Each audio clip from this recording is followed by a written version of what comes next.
As we all know, there are many different types of relays used in protective schemes. However, most relays follow the same logic pattern. That is, input, measurement, determination, and output. The input will represent current or voltage or frequency or perhaps other values which exist in the protected circuit at any instant in time. The relay measures these values and then determines if the circuit operating conditions are within normal parameters. Under normal operating conditions, output is zero. That is, a set of open or closed contacts at rest. However, with an intolerable fault level, then the relay output will impose an operating signal on a control circuit, usually in terms of DC volts. This tripping signal is then fed to one or more circuit breakers to cause them to open so as to isolate the faulty circuit. What is the purpose of the circuit breaker? Well, obviously, the relay itself is a small, low-voltage control device, whereas the circuit breaker is an integral part of the high-voltage, high-current power system. In fact, for the protective relay to have any impact at all on the power system, it must be coupled to a switching device. The exception to this is where relays are used to give alarm only. But for action, it must command a switching operation. Conversely, the circuit breaker would have little value other than as a manual switch if it were not coupled to protective relays. The circuit breaker is specifically designed to interrupt fault current, which may be 10 times or more than normal full load current. It achieves this by breaking the current flow in a specially designed interrupter. As the contacts open inside the interrupter, an arc is drawn. It is essential that this arc be extinguished immediately and the contacts thoroughly insulated from each other so as to prevent a restrike, which could result in considerable damage to the breaker. Various methods are used to quench the arc inside the interrupter, depending upon the size and voltage of the breaker. The quenching medium may be oil, as in the case of this 132 kV oil circuit breaker. In this type of breaker, all three phases are immersed in oil tanks, and the tanks are grounded. This is known as a dead tank breaker. We mention it here because the item does have some significance in protection, as you'll see in later tapes. Incidentally, current transformers are usually located in the bushings here. This type of breaker is usually provided with a single trip coil to operate the opening mechanism on all three phases. In rare incidences, a breaker may fail to open, perhaps due to a problem in the tripping circuit or in the mechanism itself. Indeed, as we shall see, this is one of the conditions that must be protected against. Where breaker operation is critical, an additional parallel tripping coil and circuit is often provided, fed from its own second set of relays. Another type of arc quenching is through air blast, as in this 345 kV breaker. As you can see, each phase has its own interrupter mounted on insulators. As it is insulated from ground, the tank is known as a live tank. Each of the phases is equipped with its own separate tripping coil, and they are usually, but not always, wired in series. Problems can and do occur if perhaps one phase fails to open, or conceivably all three phases open, but not at precisely the same time. This can give rise to severe transients on the system, as we shall see in later tapes. Additional redundant tripping circuits and relays are usually provided with high voltage breakers, that is 230 kilovolts and up. Yet another quenching medium is SF6, sulfur hexafluoride gas. And in lower voltage breakers, arc break chutes are provided. Vacuum breakers use vacuum as the arc quenching medium. The subject of circuit breaker design is obviously outside the scope of this video program, but further details are provided in other programs. The important factor to remember is that the circuit breaker is capable of interrupting fault currents. There are many other switching devices, particularly in use on the distribution system, such as reclosers, sectionalizers, and oil switches. But in general, these are capable of very limited fault interruption. On the distribution system, fuses are often used in place of the relay circuit breaker combination. The fuse is not so fast or accurate as protective relays, but it does provide satisfactory economical protection for distribution transformers and feeds.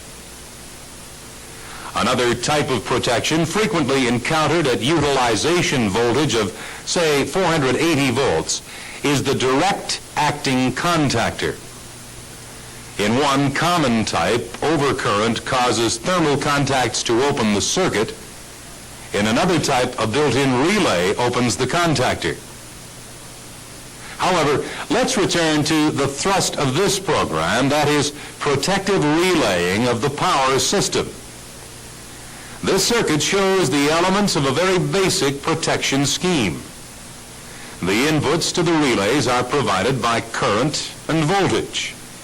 The voltage is measured by a voltage transformer connected to the bus, which may be at, say, 33 kV.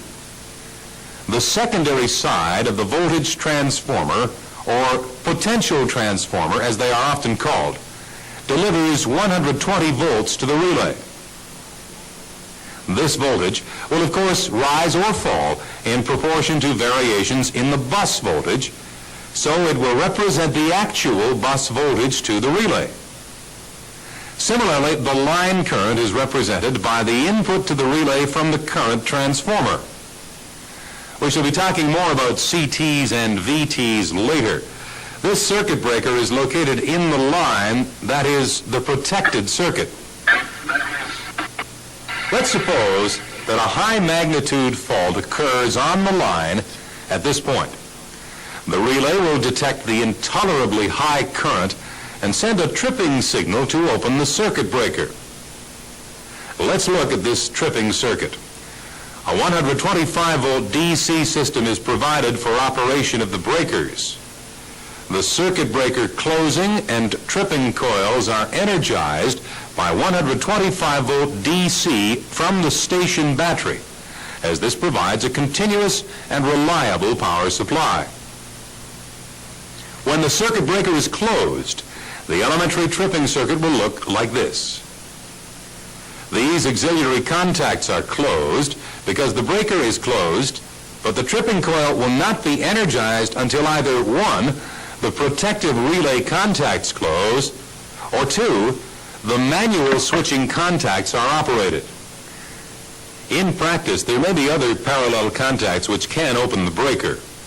Remember, the circuit breaker tripping coil and its auxiliary contacts are normally located at the circuit breaker inside the cabinet. This is probably in the switch yard, some distance away from the relay panel. However, relay operating contacts are located inside the relay. The manual switching contacts are normally located on the control panel. Now, when the relay operates due to sensing intolerable conditions, the relay contacts will close, and this now energizes the breaker tripping coil. This in turn causes the breaker to open and also causes the auxiliary contact to open, so breaking the DC tripping circuit. But it is possible that the relay contacts may bounce open first as the fault is removed by opening the breaker. These delicate contacts inside the relay are not made to interrupt this relatively high current flow through the tripping circuit. So in order to protect the contact surfaces, a seal-in arrangement is usually wired into the relay. It functions like this. When the tripping circuit is energized, the seal-in contactor switch is also energized by the passage of current. This in turn closes the seal-in contacts here, and they will remain closed as long as the circuit remains energized. Now, if the relay contacts open first, they will not interrupt the tripping current, as the closed seal-in contacts provide an alternative path. Only when the breaker auxiliary contact opens will the circuit be de-energized and the seal-in contact also opened. When working with protective relays, it is always essential to keep these two circuits separate in the mind. First, the relay itself functions according to the inputs being fed into the relay. Secondly, when the relay does operate, it closes its operating contacts, thus completing an external circuit, that is, the DC tripping circuit of the main breaker. Relays are often tested in place so that the total circuitry can be checked as well. Alternatively, they can be removed from the casing and placed on the test bench for test and calibration. When you remove a relay from its case on the panel, you can see the base contacts. These are providing input from the VTs and CTs or other sources to the relay sensing circuit, and also are providing a continuity of the breaker trip circuit. When the relay is removed, it is always necessary to open the circuits of the incoming VT and to disconnect DC to the relay. Conversely, the CT connections must be shorted. I'm sure you already know why this is so. If the secondary of a CT is open-circuited, when current is flowing in the primary, a very high voltage would arise across the secondary terminals.